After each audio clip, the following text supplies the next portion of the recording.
chupa! Nagbabalik tayo ang Winnie in Wisconsin. So, kakagalan lang namin sa doctor. Umuulan pa rin hanggang ngayon. So, pupunta kami ng Mercury. Meron parang pharmacy siya dito. So, nakausap ko ang aking doctor. Sabi niya, ang doctor kasi na nakausap ko is family doctor, hindi siya OB-GYN. So, tinanong niya kung nagpa-plan ba kami bumuo ng baby. Meron daw siya i-refer sa amin na OB-GYN. Ngayon, sabi niya sa akin, mag-take daw muna ako ng vitamins, which is, what's that? What vitamins is it? I don't remember the name of it. There was a lot. And she gave me a lot of vitamins for vitamin D and zinc, and then there's one to control insulin. She said it's near here, so I don't see it anywhere. Custom Health? Custom Pharmacy. Oh, there it is, right there, Custom Health. Yeah, Custom Health. It's right there. Okay, I see it. May binigay siya sa akin maraming vitamins. So, first thing, tinanong niya yung asawa ko kung meron daw kaming health insurance. Eh, wala naman kami health insurance eh. Kaya, meron din libreng mga gamot dito. Kaya lang, mag-aantay ka ng mga ilang araw bago mo makuha yung gamot. Ngayon, kukuha kami ng gamot dito sa Custom Health Pharmacy. I'm gonna drop you off here and then I'll park. So, balikan ko kayo guys. So this is what you need. The other stuff she did recommend, but that's the one that you need. Hold on. Yeah. I'm gonna sit belt. Because she didn't write the other ones. So, say prenatal. Take one capsule by vitamin, once a day. That one you don't really need it. That's only if you're already getting pregnant. Oh, so, do I need this? Oh, zinc. I already have that. No, folic. No, that's only if you're already pregnant. She's just telling you to take it. So if you're not pregnant, then it's just a waste. Like the last time you took it, but it was just a waste because you're not pregnant. It's supposed to help for the baby, but like if you're not pregnant, then it's just a waste. Yeah. What about this one? Are we gonna go to OB-GYN today? Well, they have to call us first. She said they have to call us first. We'll set up an appointment, pick up these medicine in Lake Shore Sheboygan Pharmacy. Ang hirap mabuntis, Day. Ang dami kong iinuming vitamins, Day. Meron akong zinc, vitamin D, and I have those at home already. chromium. But she said that when you're taking those, then you can't have any dairy product because it's gonna raise your blood sugar if you take it. If you eat it. I want ice cream today. Huh? I want ice cream today. So while you're taking this, no cheese, no ice cream, anything that has dairy product in there, like milk, don't take it. Oh my god, chocolate. They have a dairy too. I think if it's not milk chocolate, you could probably eat it. But if it says it's milk chocolate, that means they have dairy product in there. Ang hirap mabuntis, Day. Kasi nag-wish-wish pa ako na sabi ko, huwag muna ako mabuntis. Tuloy, parang hirap-hirap tuloy mabuntis niya. Noon kasi nung bata ako, nag-wish ako na sana hindi muna ako mabuntis agad-agad. Yeah, you ready to go to Harborside? Yeah. Okay. So, we're gonna date today. So, itong vitamins ko pala, insulin ko factor, GTF, chromium. You take it twice a day. So I guess take one in the morning and take one at night before you go to sleep. Twice a day? Yeah, she said one pill twice a day. Okay. And what about the other vitamins? How do I take that? Just once per day. So I guess you could take it in the afternoon when you eat lunch. Because So I was calling you, B. the vitamins, if you take it by yourself, by itself, you might get upset stomach. So make sure you eat it with food. So, ang dami kong asikasuhin, iinumin, sabi ng doktor sa akin, pinaka exercise daw, tsaka lose weight. Eh na nga, ginagawa ko kaya lang sobrang hirap talaga pagka may PCOS ka. Sobrang hirap. Sabi nga, buti nga pinaano sa akin ng doktor ko. Binigyan niya ako ng chances. Kasi sinabi niya, meron daw siyang kakilala yung anak niya, yung kaibigan noon, merong ovarian cancer. Pero nabuntis pa rin daw. So, akong may PCOS, mabubuntis talaga. Kasi ako parang ako nangihinayang na parang hirap-hirap naman magkaroon ng anak, hirap-hirap naman magbuntis. So, sabi niya sa akin, mag-exercise ka everyday and take your vitamins, lose some weight, like a little bit, 10 pounds. So that's around 5 kilos. You need to drop about a minimum of 5 kilos. The more, the better. Eh, pagka may PCOS ka na, ang dami mo kinikrave na pagkain. Paano ka Ay, naku, hindi ko ma-explain talaga. Kasi one time nag-fasting ako. Isang araw lang yata yung fasting ko. 24 hours or 30 hours. Sobrang na ako eh, parang napabaliw na ako, nag-hallucinate na ako.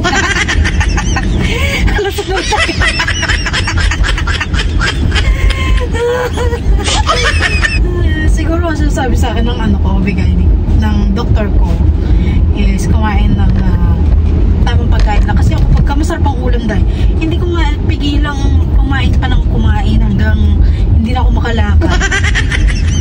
Ganun kasi minsan nagagawa ko eh. So, ngayon pupunta kami sa Harbor Freight. Harborside. Harborside. Why did I say Harbor Freight? That's so funny.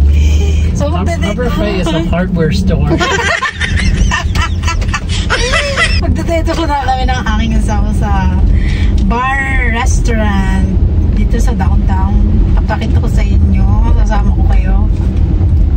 Kasi today is our mansari. Natatawa ako. So, sana magtuloy-tuloy na, no? Tapos tinatanong ako kung ma-stressin ba ako. Ano daw yung lagi kong naiisip. Sabi ko, hindi naman ako lagi ma-stress. Minsan lang pagka may mangyayari or ano mo yun.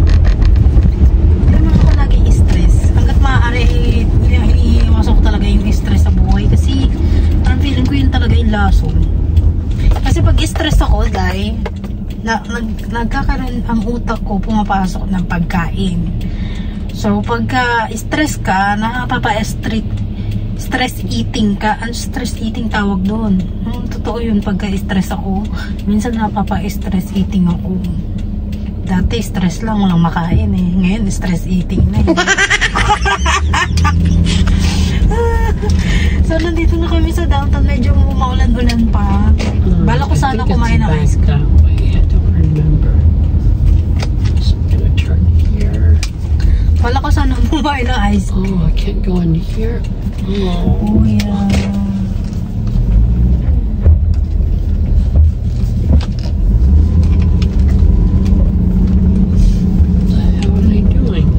Bala ko sana kumain ng ice cream. Maybe they doing something. Kaya lang, pinakawalan ng kita ko ng doktor na huwag mo uwis daw ako sa mga dairy product. Actually, sinabi na yun sa akin ng doktor ko. Dun sa St. Lourdes ba?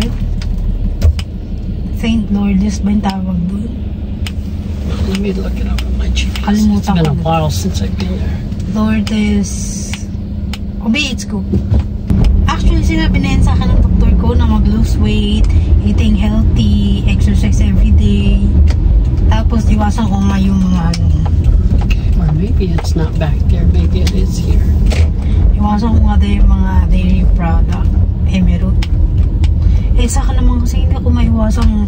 Yeah, it's right here. It is? Yep, Harborside.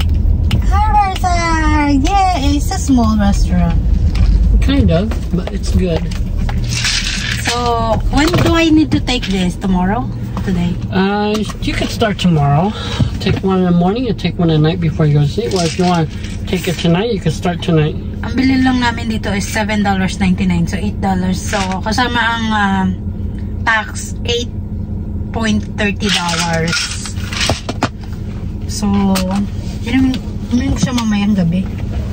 So, dito na kami sa Riverside Restaurant.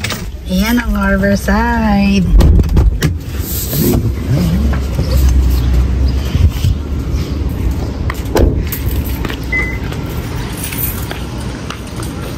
I accidentally made the right turn. I just didn't remember if it was back here or back over there.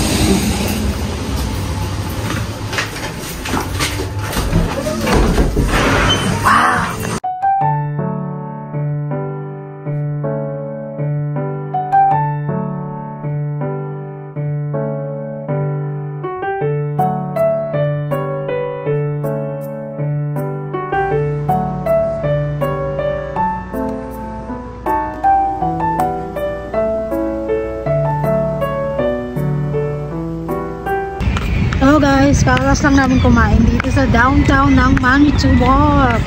So, mukhang ulan ulit. Ito nga pala ang aking bagong new coach for my healthy lifestyle. Kada kakain ako, sinecheck na ako, may dairy, sugar. Kunya, ito wala na ako nakain sugar. Kaya yung kinain ko ngayon, walang kalasa-lasa.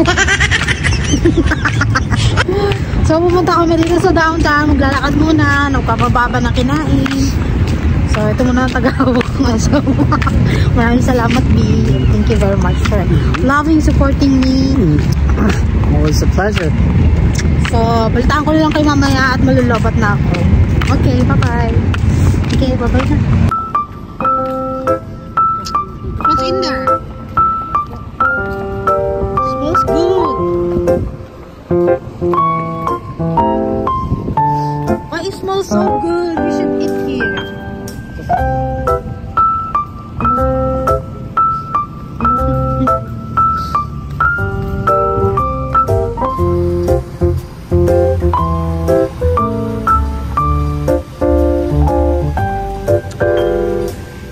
Okay, walk back this way.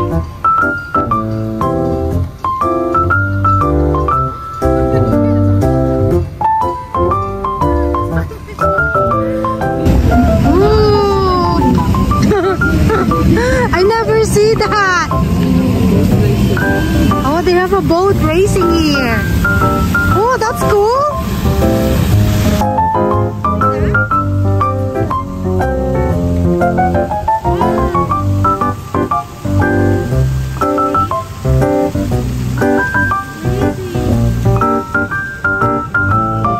Look at guys, oh, the bridge is coming up.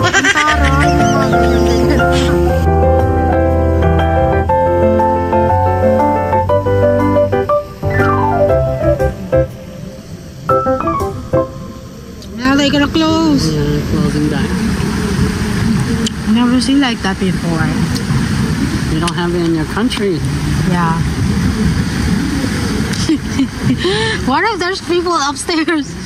Well, you better make sure it's clear, because that's why they got the red lights on, so people don't go.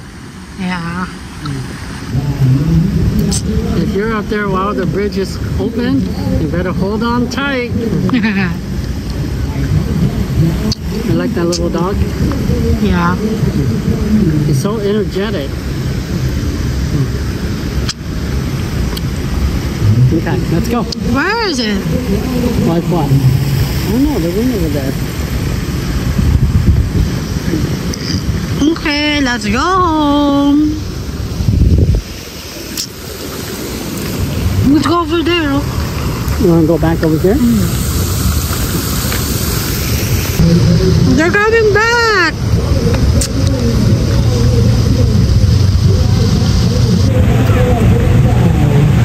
Wow, what's that called? Skating? Water skiing. Water skiing. That is so cool. Where's the other people? Oh! That's so fun.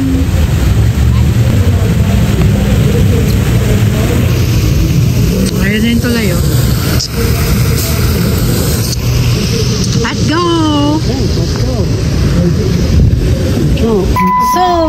Pauwi na kami. Grabe ang aking asawa. Kung makapag-check ng pagkain ko parang akala mo tinitignan ko may poison. Your charger's not in. I think your charger's inside the duffel bag. It's okay, let's wait till we get home. Guys, ito yung cellphone ng dati kong asawa. Ay, ng dating asawa. Kailan ka ba nagkaroon ng dating asawa? Ito yung dating cellphone ng aking asawa. That's my old cell phone. Diba? So, sobrang... Pero nagana pa rin to, Baby, this is working, right? I think it still works. Yeah. I haven't tested in a while. Dati, guys, yung hindi pa uso yung touchscreen. Ang pangarap ko cellphone yung di ganito. This is my dream phone before when there's no touchscreen yet. Why did you like that one? Because I feel like, hello? Something like... Is it only because you didn't have a phone before? Yeah, and I like the one that you can open like that and you can close it. Because it's so stylish? Yeah. I like this. I still keep it in there for in case if one day my phone die or I don't have a phone anymore or my phone's broke, that's like a backup. So, ayun pala. First time ko makakita. Uy, it's cool. It's my first time to see the bridge. Okay. Yeah. First time mga ako kasi nadadaanan naman lagi namin pero hindi ko nakikita nagbubukas yung may palaro sa kanila. Buti lang pumunta kami doon. So, ayan ang ganapan dito sa aming lugar. Tahimik dito sa Manitowoc. Medyo probinsya. Tapos yung mga nagdadrive ng kotse, pag nakikita kang dadaan or tatawid, pinapauna ka. Totoo yun. Sa Amerika ganun. Yung ang priority mo yung mga tumatawid. Kasi bibihira lang ang tumatawid dito. Lahat nakasasakyan. Bibihira lang nakalabas dito ng tao. Pero maraming tao sa downtown, doon sa kinainan namin. Pero basta parang siyang probinsya talaga. Pero hindi mo maiisip na probinsya kasi ang dami na ring mga establishmento na establishmento. Tagalog na Tagalog yun. Ayun, so if you are having a PCOS, you need to stay away sugar, like dairy product, like chocolate, ice cream, carbonara. Yung parang may mga paborito ko, nakakainis. So, ayan, magagawa natin kung gusto natin talagang manifest yung sweet pea at saka si Sunny. Kailangan natin yung manifest na natin si sweet pea pa siya kasi. We have to open the door for them so they can come home. That's correct. If we keep locking the door, they cannot go home. Yung manifest kasi dito, sabi nga sa naniniwala kasi si paper, manifesting is the one of the key. Tulad nung dati daw, winish niya si Danny, chubby little boy. Si Danny na mahilig daw sa chocolate, patay nung minanifest niya, ayan, lumabas si Danny, nahilig sa chocolate yung bata. Kaya ngayon, kinokontrol niya ngayon sa chocolate. No? Matatawa ka na nga lang, may manifest mo, tapos ngayon, kukontrolin mo.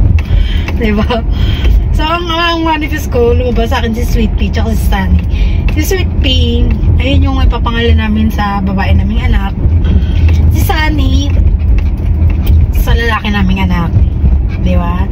I-manifest na natin para lumabas na. Lumabas na sa pukel. Nai-imagine ko pag lalabas ng pakelya, no? May pangalan ka na agad, no? Meron pa nga si Rainy eh. Si Rain, not Rainy. Rain.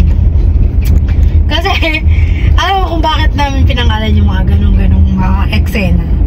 Kasi si Danny, wala lang naisipan ko lang. Si Danny kasi ang main character sa idea ko. Kasi si Danny, para siyang little boy na namimitas ng halaman. Yung pag nakakita na ng magagandang halaman, kinikitas. Yung makulit bang bata. Si Honey Bee, parang yung sa bulaklak na ano, yung mga honey, di ba? Si Sweet Pea, isa siyang bulaklak ng iba't ibang color. Si Sunny naman, yung sun na kailangan ni Sweet Pea. Kaya ayun ang ano ko, ang pinangalan ko sa mga magiging anak namin. Siyempre, inugnay ko na rin dun sa mga stepkids ko. Tanong ng stepkids ko. Bakit ano, gusto ko pa nga pangalan, ano eh, Rain and Snow. Sabi naman ni Anio, bakit ano, like a weather? Why it's all weather? Sabi ko, para ano, para bongga. Ito na kami sa bahay namin. So, let's go, guys. Okay, let's go. Oh, expired already. It says in 2021, but it still works. Me, I don't want to expired. It does work. I'm telling you, it works. It just means that when they put an expiration date on there, it just means that if you don't take it past that, then it won't be as effective. But it does work. I don't want it. There's magnesium. You don't need this. This is for bone and muscle health. Trust me, it works. I know because I try it. It does work. This is vitamin B12. But I don't need that. Support, but you don't need this. What is I'm looking at? And this is for testosterone. You don't need this. Yeah, I don't need this. I don't like to take expired. It's not, baby. You can. It is. It's very far already. 21, 22, 23, 24. 3 years already passed. Maybe it's 1 year. It's okay. If you don't want to take it, that's fine. I'll throw it away. That's good. You should throw it away. All the expiration there. And I think that's it. So let me see. So this is the one that I only take. But the doctor give you a lot of medicine. This is Best Buy. That means it's not expired. It can still be good. So I'll leave this here. This can probably be used. This one here,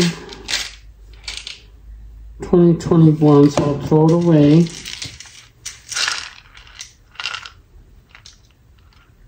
$2022. 2021. Okay, so I'll throw these away. Just take that. The zinc, you don't really even need the zinc because the zinc is just for immune health. And if you have a lot of vitamin C, you don't even need this because the vitamin C already does the same thing. What the doctor told you? What did the doctor tell me? He said, it's on the paper. It's the chromium there, the chromium, and then she said zinc. And then there's another one, but it's for pregnancy. Like if you're already pregnant, then you take it, and it's supposed to be good for the baby. Foliate? Yeah, but for me, it's just a waste because if you're not pregnant, then it's just a waste. It doesn't mean. But what she's trying to say is that you should take it because what if you're pregnant and you don't know that you're pregnant? So if you're taking it while you're pregnant, then it's good for the baby. That's all she's saying. Oh, I should buy the PT then. No. Because we didn't know yet. Well, if you're pregnant, then you can take it. If you're not pregnant, then you take it. It's just a waste. Like you said the third time you were taking it before, but you stopped because I told you that it doesn't do anything. Like it's just, if you're not pregnant, then it doesn't matter. So guys, dito tatapos ang ating video. So let me see. I'm gonna look it up on Google. GTF chromium. Ito ang aming binili. So dun sa mga may PCOS, bili kayo ng ganito. Hindi ko alam kung nabibili ba siya sa pharmacy ng normal pharmacy lang. Kasi sinabi sa akin ng doktor ko, doon ka mismo bumili sa, may sinabi siyang pharmacy lang talaga na malapit sa amin. Doon lang daw to nabibili. Pero hindi ko alam kung meron sa inyong ganito. Doon sa may mga PCOS sa mga nakatira sa US. Try nyo tong tignan. Isa siyang vitamins para sa mga para siyang glucose metabolism. Para doon sa mga parang metformin, parang ganun. Parang pina-enhance lang daw to ng metformin. Pero mas okay daw to kaysa sa metformin. So, So, ito ang binigay sa akin ng aking doktor. Maybe am I gonna take that already? You should take it tonight before you go to bed. To bed? Yes.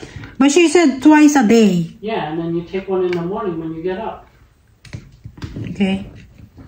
Let's see what's look like.